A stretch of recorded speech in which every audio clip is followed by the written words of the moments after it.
Hello बच्चों, आज हम लोग स्टार्ट करेंगे क्रॉस प्रोडक्ट का पार्ट 2। पार्ट 1 में आपको याद है मैं पढ़ाया था क्रॉस प्रोडक्ट का पूरा थ्योरेटिकल पोर्शन, है ना, कि क्रॉस प्रोडक्ट क्या होता है, क्रॉस प्रोडक्ट का मैग्नीट्यूड क्या होता है, डायरेक्शन क्या होता है, क्रॉस प्रोडक्ट को कैलकुलेट कैसे करते हैं, यूनिट वेक्टर के बीच में क्रॉस प्रोडक्ट कैसे कैलकुलेट करते हैं, ये सब हम लोग देखे थे। पार्ट 2 में आज हम लोग देखेंगे बच्चों एप्लीकेशन ऑफ क्रॉस प्रोडक्ट, ठीक है ना। तो एप्लीकेशन ऑफ क्रॉस प्रोडक्ट देखने से पहले मैं एक बार रिकॉल करा दूं कि लास्ट क्लास में मैंने क्या पढ़ाया था, ताकि हम लोग एप्लीकेशन अच्छे से समझ पाए, ठीक है ना। तो आप फटाफट देख लो, वैसे तो आपको याद ही होगा। अगर आपने पार्ट 1 नहीं देखा है ना, तो मैं उसका लिंक आपको डिस्क्रिप्शन बॉक्स में दे दूंगा, पहले आप उसको देख लेना, उसके बाद ये पढ़ना ज़्यादा अच्छे से समझ में आएगा, ठीक है ना। चलो एक बार मैं रिकॉल करा देता हूँ। सपोज करो बच्चों कि अगर कोई ये वेक्टर ए है और ये वेक्टर बी है, इन दोनों के बीच का अगर एंगल थीटा लेते हैं तो आपको याद होगा ए क्रॉस बी क्या था, कैसे डिफाइन किया गया था ए क्रॉस बी को। ए क्रॉस बी क्या था, magnitude of A magnitude of B sine theta N cap, क्या इसी तरीके से डिफाइन किया गया था। उसके बाद मैं आपको बताया था बच्चों कि ए क्रॉस बी जो होता है ना, वो एक वेक्टर फॉर्म में आता है। वेक्टर फॉर्म में आप देख सकते हो यहाँ पे इन कैप लगा हुआ है, मतलब ये वेक्टर रिजल्ट देता है ए क्रॉस बी।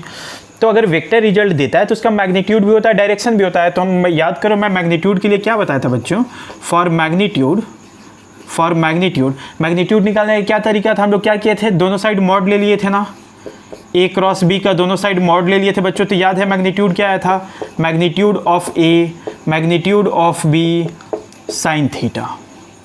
दोनों साइड अगर मॉड ले लोगे तो ये तो मॉड है ही, ये भी मैग्नीट्यूड है साइन थीटा, और एन कैप का मैग्नीट्यूड 1 होगा क्योंकि ये एक यूनिट वेक्टर है ना। तो ऐसे हम लोग का magnitude of A cross B आ गया था, magnitude of A cross B आ गया था। आप इस मॉड ऑफ ए को सीधा ए भी लिख सकते हो, है ना। इसको ऐसे भी लिख सकते थे बच्चों हम लोग सिंपल तरीके से, कि ए क्रॉस बी का मैग्नीट्यूड कैसे लिख सकते थे, ये मॉड दिखाने के लिए सिंपल आप ए बी साइन थीटा भी लिख सकते हो, ठीक है ना। चलो उसके बाद याद करो, मैं उसके बाद direction of A cross B बताया था। ये वेक्टर क्वांटिटी है तो मैग्नीट्यूड तो हो गया, उसके बाद डायरेक्शन भी होना चाहिए। चलो ठीक है, तो डायरेक्शन के लिए याद करो मैं कैसे बताया था। फॉर डायरेक्शन के लिए क्या मैंने आपको एक लॉ बताया था, एक रूल बताया था, right hand thumb rule. Right hand thumb rule आपको याद होगा बच्चों, राइट हैंड थंब रूल।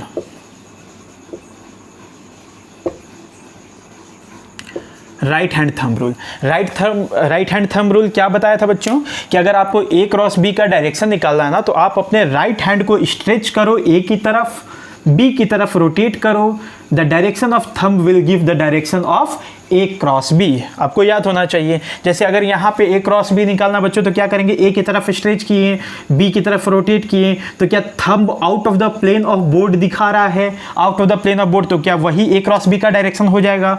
अगर मैं इस पेन को अगर ए क्रॉस बी का डायरेक्शन दिखाऊँ तो क्या ऐसा होगा बच्चों। उसके बाद मैं आपको एक और बहुत इंपॉर्टेंट बात बताया था कि आप देख सकते हो कि ये जो ए क्रॉस बी है ना, वो ए के भी परपेंडिकुलर है और बी के भी परपेंडिकुलर है। याद करो मैं बताया था ए क्रॉस बी क्या होता है, ए क्रॉस बी वो परपेंडिकुलर होता है कि वेक्टर ए के भी, and A cross B B के भी परपेंडिकुलर होता है, बी के भी परपेंडिकुलर होता है। तो इसके बाद मैं बोला था बच्चों, याद करो कि ए क्रॉस बी ए के भी परपेंडिकुलर होता है, बी के भी परपेंडिकुलर होता है। इसका मतलब हम ये बोल सकते हैं कि ये जो ए क्रॉस बी होता है वो उस प्लेन के परपेंडिकुलर होता है जिस प्लेन पे ए और बी लाइक कर रहे हों। याद है ना। चलो तो ये था हमारा बेसिक्स ऑफ क्रॉस प्रोडक्ट, जो हम लोग लास्ट क्लास में बहुत डिटेल में पढ़े थे। अब आगे देखते हैं इसका एप्लीकेशन, है ना। उतार लिए, चलो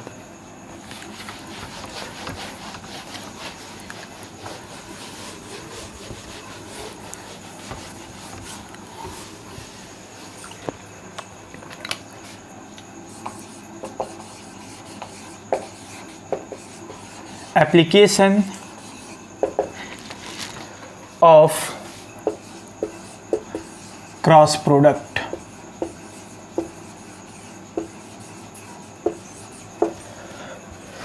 क्रॉस प्रोडक्ट एप्लीकेशन देखते हैं बच्चों।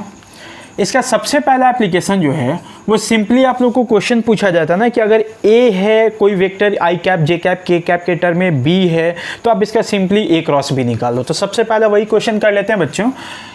सपोज करो कि आपके पास कोई ऐसे पहला एप्लीकेशन क्या है, to find to find A cross B, अगर आपके पास ए और बी दिया हुआ है तो ऐसा पहला क्वेश्चन पूछा जाता है, ठीक है ना।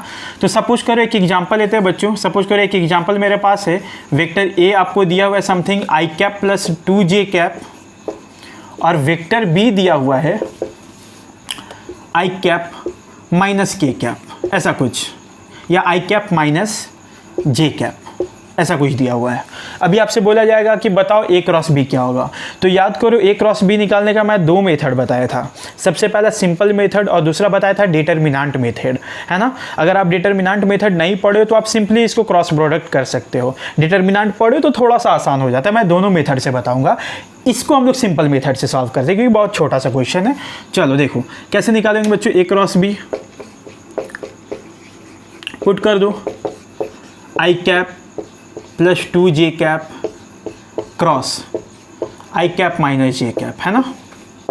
इसको इसके साथ करोगे तो आई क्रॉस आई, याद करो मैं जीरो बताया था, क्यों, क्योंकि दोनों पैरेलल वेक्टर हैं, तो दो पैरेलल वेक्टर का क्या क्रॉस प्रोडक्ट जीरो होता था, याद है ना। चलो तो आई क्रॉस आई तो जीरो हो गया बच्चों, आई क्रॉस माइनस जे, तो देखिए यहाँ पे +1 है, इसका कोफिशिएंट -1 है, तो क्या हो जाएगा +1 इंटू -1 क्या -1 हो गया। उसके बाद क्या है आई क्रॉस जे, आई क्रॉस जे, है ना, ठीक है। अब इसको इसके साथ क्रॉस करो तो इसका कोफिशिएंट 2 है, इसका कोफिशिएंट 1 है, तो क्या हो जाएगा बच्चों +2 हो गया। उसके बाद क्या बच गया हमारे पास जे क्रॉस आई, जे क्रॉस आई। उसके बाद जब आप इसको इसके साथ क्रॉस करोगे तो क्या इसको इसके साथ क्रॉस करोगे अगेन जे क्रॉस जे क्या जीरो हो जाएगा क्योंकि दोनों पैरेलल वेक्टर हो जा रहे हैं, तो इसको लिखते ही नहीं है बच्चों। अब बताओ -1 आई क्रॉस जे क्या होता है, आई क्रॉस जे क्या होता है आपको याद है, मैं एक शॉर्ट ट्रिक बताया था, एक शॉर्ट ट्रिक भी बताया था। सपोज करो ये आई कैप है, यहाँ जे कैप है, यहाँ के कैप है, सर्कल का डायरेक्शन कुछ ऐसे बना दिए थे बच्चों क्लॉकवाइज डायरेक्शन में। मैं बताया था आपको कि अगर यूनिट वेक्टर का क्रॉस प्रोडक्ट निकालना है तो आप इस सर्कल की हेल्प से कर सकते हो। अगर आप सर्कल के डायरेक्शन में चलते हो तो प्लस लेना, अपोजिट डायरेक्शन में चलते हो तो माइनस लेना, ठीक है ना। चलो तो देखो यहाँ पे आई क्रॉस जे क्या हो जाएगा, आई क्रॉस जे, सर्कल की डायरेक्शन में चलना पड़ रहा है ना जे पे जाने के लिए, आई से आई क्रॉस जे करोगे तो प्लस लोगे क्योंकि सर्कल के डायरेक्शन में जा रहे हो, बच गया के, तो क्या हम लोग लेते थे बच्चों प्लस के कैप, ठीक है ना। आगे बताओ +2 जे क्रॉस आई, बताओ तो जे क्रॉस आई, जे से आई पहुंचने में क्या अपोजिट डायरेक्शन में चलना पड़ रहा है, तो क्या माइनस हो जाएगा, कितना हो गया माइनस जे क्रॉस आई, बच गया ये तो माइनस के कैप। बताओ कितना हो गया माइनस आई कैप, मतलब माइनस के कैप -2 के कैप, क्या ये -3 के कैप हो गया, क्लियर है ना। तो यहां से ए क्रॉस बी का वैल्यू हमारा निकल चुका है।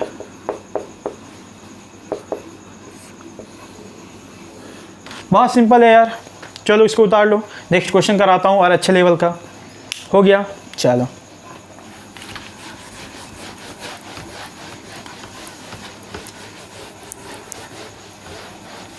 इसी एप्लीकेशन का सेकेंड एग्जाम्पल देखते हैं बच्चों, इसी एप्लीकेशन का एग्जाम्पल नंबर 2।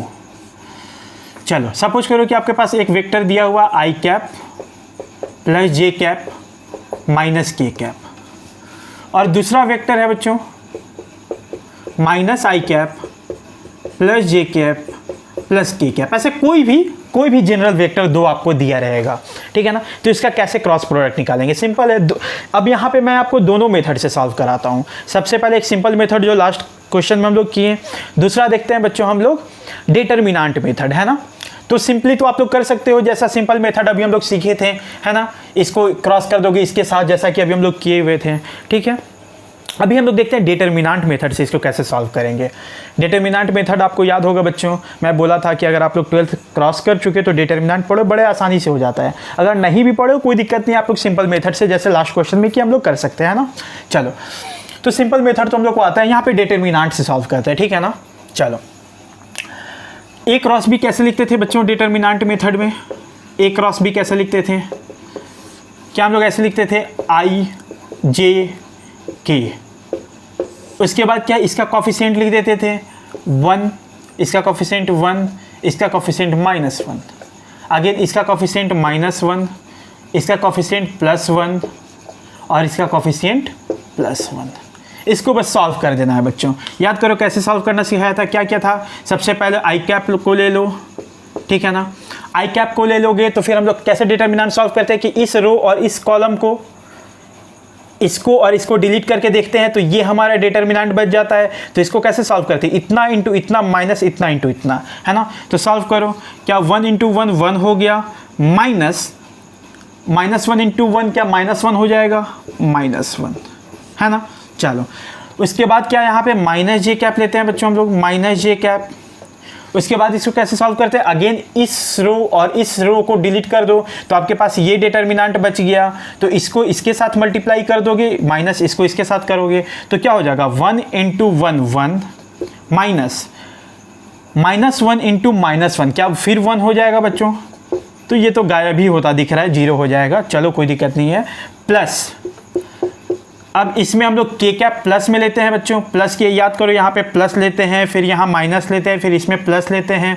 डिटर्मिनेंट का ये रूल होता है। तो अगर प्लस के कैप ले लेते हो तो फिर इस रो और इस रो को डिलीट करोगे तो आपके पास क्या ये डिटर्मिनेंट बच जाएगा बच्चों। इसको सॉल्व कर दो तो इतना इंटू इतना माइनस इतना इंटू इतना, तो कितना हो जाएगा देखो, 1 इंटू 1 1 माइनस 1 इंटू -1 क्या -1 हो गया। चलो तो अब इसको सिंपली सॉल्व कर दो तो देखो यहाँ पे कितना हो गया, 2 आई कैप, ये गया यहाँ पे कितना हो गया बच्चों, प्लस 2 के कैप, है ना। तो हमारे पास आ गया 2 आई कैप प्लस के कैप। क्या ए क्रॉस बी आ गया बच्चों। अगर आपको डिटर्मिनेंट नहीं आता तो आप सिंपल तरीके से भी जाकर कर सकते हो, जिसका एक एग्जांपल मैं एग्जांपल नंबर 1 में बता चुका हूँ, है ना। चलो इसको उतार लो, आगे बढ़ते हैं। हो गया।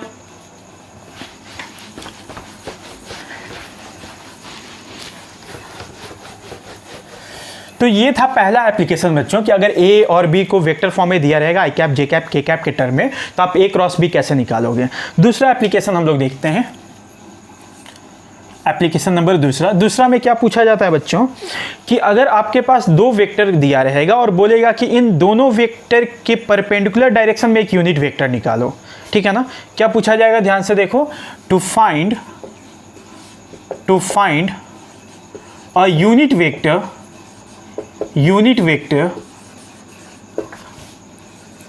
Perpendicular to given 2 vectors. मतलब आपके पास 2 वेक्टर्स दिया रहेगा बच्चों, उन दोनों वेक्टर के परपेंडिकुलर डायरेक्शन में एक यूनिट वेक्टर कैलकुलेट करना है। तो वो कैसे करेंगे आप लोग ध्यान से देखो। सपोज करो बच्चों कि अगर कोई यहाँ पे एक वेक्टर ए है, दूसरा वेक्टर बी है ना। इन दोनों के परपेंडिकुलर डायरेक्शन में एक यूनिट वेक्टर कैलकुलेट करना है, ठीक है। आपको याद होगा जो ए क्रॉस बी होता था ना, वो ए के भी परपेंडिकुलर होता था, बी के भी परपेंडिकुलर होता था। तो सबसे पहले हम लोग क्या करते हैं कि ए क्रॉस बी कैलकुलेट कर लेते हैं। तो क्या एक वेक्टर इसके भी परपेंडिकुलर और इसके भी परपेंडिकुलर निकल जाएगा ना। अब एक वेक्टर जो इन दोनों के परपेंडिकुलर है उसका यूनिट वेक्टर कैलकुलेट कर ले रहे हैं, वही तो निकालना है, ठीक है ना। तो कैसे करेंगे देखो, यूनिट वेक्टर अगर हम लोग एन कैप देते हैं यूनिट वेक्टर तो कैसे लिखेंगे बच्चों, A cross B by magnitude of A cross B, है ना, magnitude of A cross B. क्यों, क्योंकि ए और बी है, इन दोनों का क्रॉस प्रोडक्ट निकालोगे तो एक वेक्टर आएगा जो ए और बी दोनों के परपेंडिकुलर हो जाएगा, उसका यूनिट वेक्टर निकाल दो। तो यूनिट वेक्टर का तो यही फॉर्मूला होता है ना, vector by magnitude of its magnitude of the vector. तो vector A cross B by divided by its magnitude, ठीक है। ये बहुत सिंपल है बच्चों। चलो इस पे एक क्वेश्चन करके देख लेते हैं, बहुत आसान है, देखो कैसे। एग्जाम्पल 1 ले लो बच्चों, एग्जाम्पल 1। सपोज करो कि आपके पास कोई एक वेक्टर ए दिया हुआ है, आई कैप प्लस जे कैप, और कोई दूसरा वेक्टर दिया हुआ बच्चों माइनस जे कैप प्लस 2 के कैप। ऐसा कोई 2 वेक्टर दिया हुआ है, बोला गया है कि एक बताओ find a unit vector perpendicular to both the vectors A and vector B. कैसे निकालोगे, तो सिंपली फॉर्मूला पे पुट कर दो, आंसर आ जाएगा। सबसे पहले हम लोग क्या निकाल लेते हैं बच्चों, ए क्रॉस बी। ए कितना है, तो आई है प्लस जे है cross minus j cap plus 2 के कैप। आप इसका क्रॉस प्रोडक्ट का वैल्यू आराम से निकाल सकते हो ना, कैसे देखो, आई क्रॉस माइनस जे, तो यहाँ पे +1 है, यहाँ पे -1 है, तो सबसे पहले कोफिशिएंट मल्टीप्लाई करके -1 लिख देता हूँ। फिर आई क्रॉस जे क्या होता है, प्लस के कैप होता है ना। चलो अब उसके बाद आप इससे इसको मल्टीप्लाई करो तो इसका कोफिशिएंट 1 है, इसका कोफिशिएंट 2 है, तो क्या 1 × 2 क्या 2 हो गया। और आई क्रॉस के क्या होगा बताओ, सर्कल वाला ट्रिक इस्तेमाल करके आई क्रॉस के क्या होगा, -j कैप होगा, क्या -j कैप है ना। चलो अब उसके बाद इसको इसके साथ क्रॉस करो बच्चों, तो j क्रॉस j गया 0 क्योंकि दोनों पैरेलल वेक्टर है। अब इसको साथ करो तो इसका कोफिशिएंट 1 है, इसका कोफिशिएंट 2 है, तो क्या पहले +1 × +2 क्या हो जाएगा +2। उसके बाद j क्रॉस k क्या होगा बच्चों बताओ, ट्रिक से बताओ, j क्रॉस k क्या आई कैप हो जाएगा, प्लस आई कैप है ना। हाँ j क्रॉस k आप देख सकते हैं ऐसे भी, j क्रॉस k प्लस आई कैप। इसको सॉल्व कर दो, क्या हो जाएगा 2i cap -2j cap -2j cap -k cap. क्या a क्रॉस b आ गया, a क्रॉस b आ गया। क्या इसका मैग्नीट्यूड निकाल सकते हो बच्चों, a क्रॉस b का मैग्नीट्यूड कितना हो जाएगा बताओ, सिंपली सॉल्व कर दो, 2 का स्क्वायर प्लस -2 का स्क्वायर प्लस -1 का होल स्क्वायर, कितना आ गया बच्चों बताओ, 4 + 4 8 + 1 9, तो क्या इसका मैग्नीट्यूड 3 आ गया। वाह बहुत सही डेटा आया है, क्या हो जाएगा 4 + 4 + 1 9, तो इसका रूट आ गया 3, मैग्नीट्यूड भी आ गया, a क्रॉस b भी आ गया। इस पे फॉर्मूला पे पुट कर दो, आंसर आ जाएगा है ना। देखो कितना हो जाएगा बताओ यहाँ पे, हाँ a क्रॉस b कितना है बच्चों, 2i cap -2j cap -k cap divided by magnitude 3, तो ये क्या, ये यूनिट वेक्टर आ गया। क्लियर है ना, बहुत आसान है कि जब भी आपके पास कोई दो वेक्टर दिया रहे और बोला क्वेश्चन में ये बोलता है कि उन दोनों वेक्टर के परपेंडिकुलर डायरेक्शन में एक यूनिट वेक्टर बताओ, तो उसका क्या तरीका होता है बच्चों कि उसका क्रॉस प्रोडक्ट निकाल दो उन दोनों वेक्टर का, और फिर इस फॉर्मूला पे पुट करके आप n कैप यूनिट वेक्टर आप कैलकुलेट कर सकते हो, है ना। बहुत सिंपल है, उतार लो, आगे बढ़ते हैं। चलो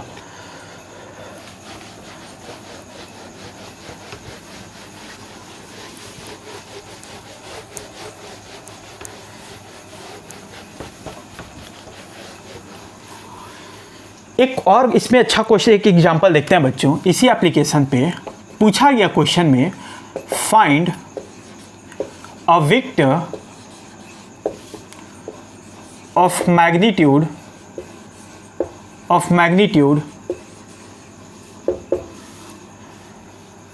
2 या 3 लेते हैं बच्चों। Find a vector of magnitude 3 जिसका मैग्नीट्यूड 3 है, which is perpendicular to vectors a and b, vectors a and vector b, where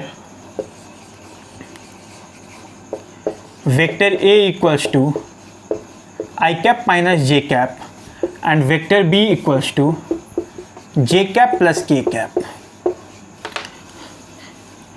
हाँ, या फिर यूँ ले लो बच्चों, माइनस आई कैप प्लस के कैप। ऐसे दो वेक्टर दे दिया गया और क्या पूछ रहा है कि एक वेक्टर ऐसा निकालो जिसका मैग्नीट्यूड कितना है, 3 है, और उसका डायरेक्शन क्या होना चाहिए, तो ए और बी दोनों के परपेंडिकुलर होना चाहिए। कैसे कैलकुलेट करेंगे बताओ, बहुत सिंपल है बच्चों। अगर इसका सॉल्यूशन देखा जाए बहुत सिंपल है। आपको पता होगा कि किसी भी वेक्टर को लिखने का क्या तरीका होता है। अगर वेक्टर ए लिखना है तो magnitude of vector A into unit vector of vector A, आपको याद होगा ये।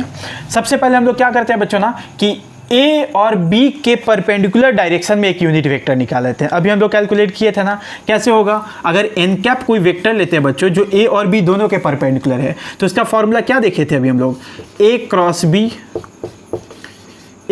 B by magnitude of A cross B, है ना, ए क्रॉस बी। तो पहले हम लोग इसका वैल्यू फाइंड कर लेते हैं। तो ए क्रॉस बी करो, अभी हम लोग निकालना सीखे थे। यहाँ देखो +1 है, आई क्रॉस आई करोगे तो 0 हो जाएगा पैरेलल वेक्टर। आई क्रॉस के करोगे तो क्या आएगा, -j कैप। आई क्रॉस के करोगे तो क्या आएगा बच्चों, माइनस के कैप। उसके बाद आप इसको करो तो -1 इंटू -1 +1 हो गया, और जे क्रॉस आई क्या हो जाएगा बताओ, माइनस के कैप हो जाएगा क्या, माइनस के कैप है ना, माइनस के कैप। देखो इसको गया आई क्रॉस के कितना आ गया बच्चों, माइनस जे कैप। इसके बाद -1 प्लस हो गया यहाँ पे प्लस, और फिर क्या हो गया, जे क्रॉस आई क्या हो गया बच्चों, माइनस के कैप, माइनस के कैप। उसके बाद आपको इसको इसके साथ करना है, तो देखो यहाँ पे -1 है, यहाँ पे +1 है, तो क्या पहले -1 लिख लें। उसके बाद जे क्रॉस के क्या हो जाएगा, जे क्रॉस के क्या हो जाएगा बताओ, आई कैप हो जाएगा क्या। तो हमारे पास एन कैप का वैल्यू पता चल गया। एन कैप का वैल्यू कितना आ गया बच्चों बताओ, माइनस बाहर ले लेते हैं तो आई कैप प्लस जे कैप प्लस के कैप। क्या ए और बी के परपेंडिकुलर डायरेक्शन में एक यूनिट वेक्टर हमारे पास आ चुका है ना।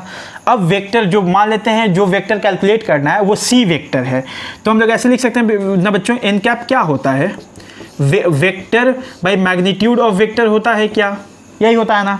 तो यहाँ पे सी इक्वल्स टू क्या लिखोगे, सॉरी एन कैप नहीं, सॉरी थोड़ा सा बच्चों, कितना आया था हमारे पास, इसका वैल्यू तो आ गया था ना, डिवाइडेड बाय इसका मैग्नीट्यूड भी तो लिखोगे ना, इसका मैग्नीट्यूड भी तो लिखोगे ना। इसका मैग्नीट्यूड कितना हो जाएगा बताओ, -1 का होल स्क्वायर प्लस -1 का होल स्क्वायर प्लस -1 का होल स्क्वायर, तो कितना हो जाएगा बच्चों, 1 + 1 + 1 क्या 1/√3 हो जाएगा।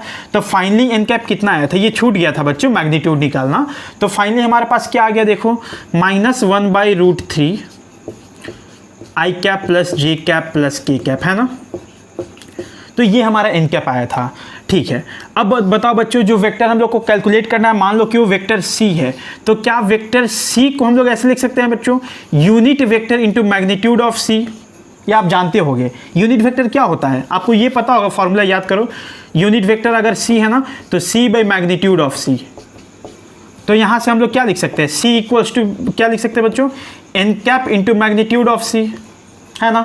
तो ये सी कैप कैसे निकल जाएगा, एन कैप तो निकला हुआ ना हमारे पास, और मैग्नीट्यूड ऑफ सी क्या दिया हुआ है, 3 दिया हुआ है, तो मल्टीप्लाई कर दो। तो 3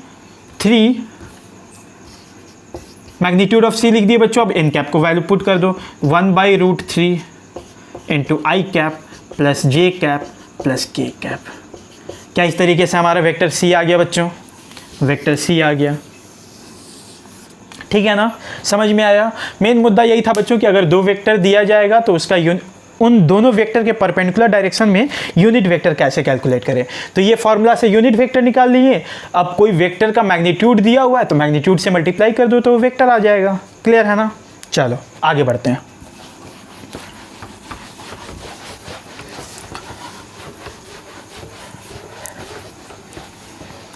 तो ये दूसरा एप्लीकेशन हो गया बच्चों। अभी हम लोग तीसरा एप्लीकेशन देखते हैं। To find area of parallelogram.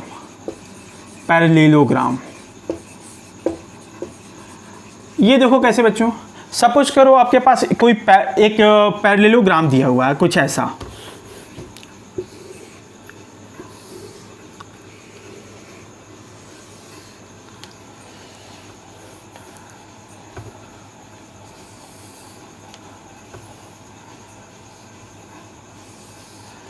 कोई एक ऐसा पैरेललोग्राम दिया हुआ बच्चों। अभी इसका सपोज करो कि ये जो दो साइड है ना, दो एडजेसेंट साइड है, वो कुछ वेक्टर फॉर्म में दिया हुआ है। सपोज करो कि ये एक वेक्टर फॉर्म में दिया हुआ है, वेक्टर ए, और ये दिया हुआ बच्चों वेक्टर बी, ठीक है, वेक्टर ए वेक्टर बी, और मान लेते हैं इन दोनों के बीच का एंगल दिया हुआ है थीटा, ठीक है। आपके पास क्वेश्चन कैसा पूछेगा कि एक पैरेललोग्राम है जिसका दो एडजेसेंट साइड जो है वो वेक्टर फॉर्म में, एक का वेक्टर ए नाम है और दूसरा वेक्टर है बच्चों वेक्टर बी। तो बताओ इसका एरिया कैसे क्या होगा, कैसे निकालेंगे बच्चों। सबसे पहले ज्योमेट्रिकल मेथड देखते हैं। बाय ज्योमेट्री आपको पता होगा, अगर ये वेक्टर ए से रिप्रेजेंट कर रहा है बच्चों, तो इसका लेंथ क्या होगा, मैग्नीट्यूड ऑफ वेक्टर ए, ठीक है ना। ये वेक्टर बी है तो इसका लेंथ क्या होगा बच्चों, मैग्नीट्यूड ऑफ वेक्टर बी, अगर हम लोग बी से ऐसे डिनोट कर दें, ठीक है ना। चलो अभी मेरे को बताओ एरिया ऑफ दिस पैरेललोग्राम क्या होता है। एरिया ऑफ पैरेललोग्राम क्या होता है, क्या बेस इंटू हाइट होता है बच्चों? तो बेस क्या ये a है, और हाइट कैसे निकालेंगे? तो हाइट सपोज कर लो एक ऐसा कोई परपेंडिकुलर लाइन ड्रॉ कर लो यूं, तो क्या यही हाइट है बच्चों? अब यहाँ पे एरिया पैरेललोग्राम क्या लिखोगे? बेस इंटू हाइट, मतलब magnitude of a into h, यही होता है। चलो आप इस ट्रायंगल को ध्यान से देखो, इस ट्रायंगल को अगर मैं अलग से बनाऊं तो क्या ऐसा कुछ दिख रहा है बच्चों? इस तरीके से ये b है और ये h है ना। यहाँ पे अगर मैं साइन थीटा लेना चाहूँ तो क्या साइन थीटा इक्वल्स टू क्या लिखूंगा? h by B. यहाँ से h इक्वल्स टू क्या दिख रहा है? क्या b साइन थीटा दिख रहा है ना। चलो ये वैल्यू यहाँ पे पुट कर दो, तो एरिया पैरेललोग्राम क्या आ गया हमारे पास? देखो एरिया पैरेललोग्राम कैसे लिख सकते हैं? a और h को क्या लिख सकते हैं? b sine theta. ये ए बी साइन थीटा कुछ देखा सा नहीं लग रहा है? ए बी साइन थीटा क्या था? a क्रॉस b का मैग्नीट्यूड था। तो क्या हम लोग ऐसे लिख सकते हैं बच्चों? Area of parallelogram equals to a cross b का मैग्नीट्यूड।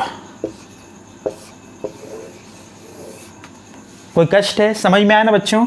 मतलब अगर आपके पास एक ऐसा पैरेललोग्राम है जिसका दो एडजेसेंट साइड वेक्टर के फॉर्म में दिया हुआ है, तो आप एरिया ऑफ पैरेललोग्राम कुछ इस तरीके से फाइंड कर सकते हो। क्लियर है ना? चलो इसको उतार लो बच्चों, आगे बढ़ते हैं। हो गया? चलो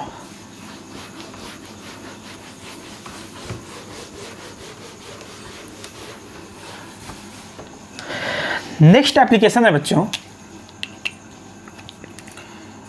to find area of triangle. ये भी बिल्कुल वैसा ही है बच्चों। सपोज करो कि आपके पास कोई एक ट्राइंगल है, कुछ यूं, कोई भी एक ट्राइंगल है, ठीक है। इस ट्राइंगल का दो साइड अगर वेक्टर फॉर्म में दिया हुआ है, सपोज करो ये वेक्टर a है, ये वेक्टर b है ना, ये वेक्टर b है। अभी आपसे लोग से पूछा जाएगा बताओ इसका एरिया कितना होगा, तो कैसे निकालेंगे बच्चों? अगेन मान लेते हैं थोड़ी देर के लिए कि एंगल थीटा दिया हुआ है, ठीक है। अभी हम लोग को कैलकुलेट करना है, ठीक है ना। तो एरिया ऑफ ट्रायंगल क्या होता है बच्चों, बताना मेरे को जरा। एरिया ऑफ ट्रायंगल क्या होता है? Half into base into height. तो हाफ बेस क्या हो गया? इसका a का मैग्नीट्यूड, मतलब a इंटू, अगर हाइट निकालना हो बच्चों तो हाइट यहाँ से अगर एक ड्रॉ कर लेते हैं कुछ ऐसा, इसको h मान लेते हैं, तो क्या हम लोग लिख सकते हैं हाफ a इंटू एच, है ना। अभी देखो हाफ a, h को क्या लिख सकते हैं? क्या b साइन थीटा लिख सकते हैं, जैसे लास्ट केस में बताया था b साइन थीटा, है ना। और ए बी साइन थीटा क्या होता है? तो magnitude of a cross b। तो अगेन एरिया ऑफ ट्रायंगल क्या लिख सकते हैं बच्चों? Half magnitude of vector a cross vector b। तो आप ऐसे एरिया ऑफ ट्रायंगल भी फाइंड कर सकते हो, है ना। a और b क्या है बच्चों? a और b where a and b are two adjacent sides of the triangle, sides of triangle। अगर ये किसी भी ट्रायंगल का दो साइड वेक्टर के फॉर्म में दिया हुआ है तो आप उसका एरिया कुछ ऐसे निकाल सकते हो। क्लियर है ना। एरिया ऑफ पैरेललोग्राम क्या होता है? a क्रॉस b का magnitude. Area of triangle just half of a cross b, है ना। चलो आगे बढ़ते हैं बच्चों।